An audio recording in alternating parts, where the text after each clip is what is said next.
I brought McDonald's to the park for a picnic lunch because it was a special treat. You would have thought I brought a bag of live grenades. Parents were steering their children away from the fumes. One mom actually pinched her nose and said, "Ugh, the smell of poverty and heart disease. How can you feed that to a growing organism?" My kids were happy. Her kids were eating unsalted kale chips and staring at our fries with longing in their eyes. My kid was playing with a plastic shovel in the sand. Another kid wanted it, and my son said, "No, I'm using it." The other kid's mom came over and lectured me. In our household, we practice radical communism regarding toys. Ownership is a construct that breeds greed. Your son needs to release the shovel to the collective. I laughed because I thought she was joking. She was dead serious. She tried to take the shovel from my son's hand to give to her kid. I had to physically block her. I checked my phone for 2 minutes to answer a work email while my kids were in the sandbox. I felt a tap on my shoulder. "Excuse me, you're missing their childhood. It goes by so fast and you're staring at a screen. I've been watching my daughter for 45 minutes without blinking because I want to absorb every second." I looked at her daughter. She was literally just eating sand. "I think you can blink, lady. She's just eating dirt." I was pushing my daughter on the swing and she was laughing really loud. A woman reading a book on a nearby bench looked over her sunglasses. "Could you keep it down? Some of us use the park for tranquility and mindfulness. Her squealing is disrupting my aura." I stopped the swing. "It's a playground. It's literally designed for squealing."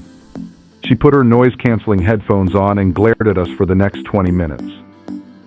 My son had a little runny nose. Clear liquid, probably allergies. A mom saw him wipe his nose on his sleeve. She immediately gathered her 3 children and shouted, "Contagion! We have a patient 0 in Sector 4. She took out a bottle of industrial-strength sanitizer and started spraying the air around my son like she was fighting off a demon. "You shouldn't bring sick children out! This is biological warfare!" I drive an older minivan. It has a dent in the bumper. I parked next to a pristine white Range Rover. The owner was loading her kids. She saw my car and visibly flinched. She checked her car door 3 times to make sure I hadn't dinged it. I hadn't. Then she said to her friend, loud enough for me to hear, "I really wish they would zone these parking lots. I hate worrying that my car is going to get tetanus just from being parked next to that." My daughter was playing with a boy in the sand. She took his bucket. The boy cried. I went over to correct her, but the boy's mom stopped me. "No, let him feel the loss.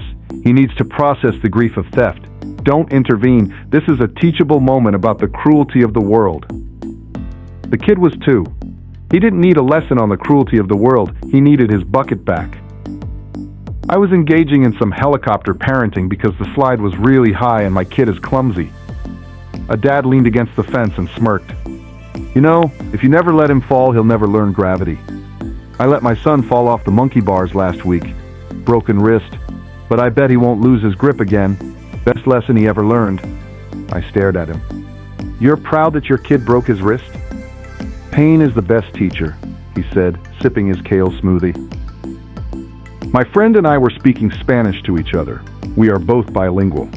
A woman interrupted us. "You know, this is a really good school district. You should really try to speak English so your kids don't get confused and fall behind. It's for their own good." My friend looked at her and said in perfect English, "My kids speak 3 languages. How many do yours speak?" The woman turned red and walked away. At the swings, my daughter was singing "Let It Go" from Frozen. A mother covered her child's ears. "Excuse me, could you ask her to stop? We don't expose Orion to Disney. It promotes unrealistic body standards and corporate worship. We only listen to classical music and bird sounds." My daughter sang louder. I didn't stop her. I once worked a counter job. They hired a new woman who could not and would not count any coins other than quarters. For instance, if a customer's change was 25, 50, or 75 cents, she could handle that. But if their change was 42 cents, she would give them 2 quarters. If their change was over 50 cents, she would give them a full dollar back. She also forgave any amount other than 25, 50, or 75 cents, so she didn't need to accept coins. So if their total was $2.32, she'd take the $2 and forgive the 32 cents. If their total was $2.63, she would round it down to $2.50 and forgive the 13 cents.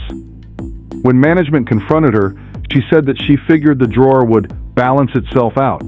Instead, she was short at least $100 each night and was fired less than a week later. I bought my son a cool light-up sword from the dollar store. He was battling imaginary dragons. A mom came over looking concerned. "Is that plastic BPA free? And where was it manufactured? I'm sensing some really heavy negative energy coming from that object. It's disrupting the feng shui of the playground." I told her it cost $1. "Oh," she whispered. "Cheap toys carry the vibrations of the sweatshops they were made in. You're letting him hold sadness." My daughter was wearing a princess dress. She loves them. A mom approached me. "You're forcing gender roles on her. You're telling her that her only value is looking pretty for a prince. It's 2024. I called my daughter over. "Sweetie, who are you today?" She pulled out a plastic sword. "I'm the Princess Knight and I'm going to slay the zombies." The mom didn't say anything else. My son tripped and fell. I sat on the bench and said, "You're okay, buddy, brush it off." Because he wasn't hurt, just startled. A woman rushed over, picked him up and cuddled him. She turned to me and hissed, "He needs emotional validation. You are teaching him to suppress his trauma. This is how serial killers are made." She wouldn't put my son down until I threatened to scream for help. My son was looking at me like, "Who is this crazy lady?" I was at the park with my 3-year-old, who was happily eating some goldfish crackers on a bench. A woman I had never met swooped in like a hawk. She actually slapped the bag out of his hand, spilling them everywhere. I stood up, furious, and she got right in my face and said, "Do you know those are full of red dye and GMOs? You are poisoning his brain. You might as well feed him rat poison." My son started crying because his snack was in the dirt. I told her to back off before I called the police for assault. She huffed, gathered her children, who looked miserable, and said, "I'm just trying to save your child from your incompetence." There was a mom at our local playground who would loudly announce the price of her stroller every time she parked it. "Careful with that bike. This is a $1,500 bugaboo, not a Walmart cart." One day, her kid threw up all over the fabric. It was a massive explosion of orange pureed carrots. Another dad walked by, looked at the disaster, and said, "Wow, vomit looks the same on a $1,500 stroller as it does on a $50 one." She nearly cried. I don't know who's the dumb coworker here, me or the woman I work with. She was somewhat newer, so we didn't know each other very well. One time I started to joke with her by saying, "It smells like Updog in here." She was supposed to say, "What's up, dog?" To which I would respond, "Not much. What's up with you?" Except she had never heard of that joke. She complained to HR that I said she smelled like a dog. I got suspended for a day because of it. I once knew a contract worker who had a hybrid schedule, half in the office and half working from home.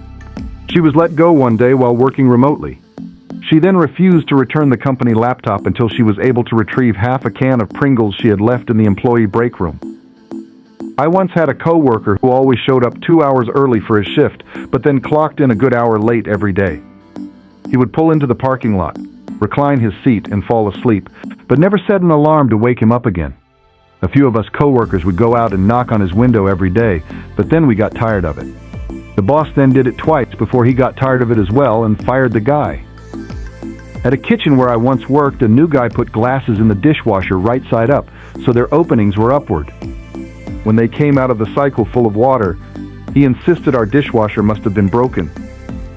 I once worked with a guy who had some mental challenges, to say the least. One day, on the way in, he smashed his car into a pole. He then drove the car the rest of the way, pulled into the parking lot with his smoking, smashed wreck, got out like nothing was wrong, and insisted he was okay to work.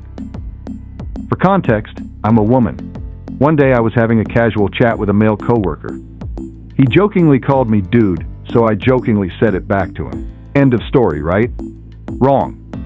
Another coworker overheard us and reported it to HR as sexual harassment and discrimination on both our parts. Fortunately, HR told her to basically pound sand. Years back, our company hired an administrative assistant who was obsessed with recycling. She would go through people's trash to pull out plastic bottles and give them a lecture about how we should have walked it to the recycling bins in the kitchen. More than once, she she chased after someone and grabbed whatever recyclable they were going to throw away before it got to the trash. The last straw was when she secretly went into the shredding room one night and removed bags of shredded documents. She then took them to a nearby recycling center. Except, those bags were confidential records. We would shred them, and then a service would take the bags and incinerate everything in their truck, on our lot. She got fired, and the shredding room got a lock. Sigh. A former co-worker of mine. We'll say he was a bit thick-headed, to put it nicely. His son is a police officer. One night, this co-worker went to a bar and got pretty loaded, then started to drive home. On his way, he realized that maybe drinking and driving wasn't such a good idea. He then got the brilliant idea that his son could take him home. But rather than pulling over and calling his son, this idiot drove to the police station. He then walked, or should I say swayed and stumbled, through the front door reeking of booze and asked to see his son. The desk officer had seen him pull up and get out of his car and could tell he was loaded. He gave him a breathalyzer test. The guy got a dull and whatever else. Moron.